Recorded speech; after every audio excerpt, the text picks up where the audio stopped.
Good morning mga kagupit. Meron naman tayong customer na nag-aantay dito sa labas sa ating bahay. Huwag na kayong tumago. Matik, pilde. O, diba? Itong isa, naghahanap siya kung ano mas bagay na ipapagupit ko sa kanya. Diba? Takin. Ito nga pala yung yung ni-request niya, low paid. Tapos kunting bawas sa taas. Tapos yung isang kasamaan niyang isa, ang ni-request naman ay faded haircut.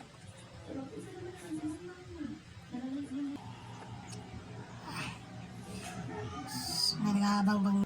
May isang customer nga pala ito sa likuran niya. Ito. Tingnan nyo naman yung buhok niya parang salag ng ibon. Oh.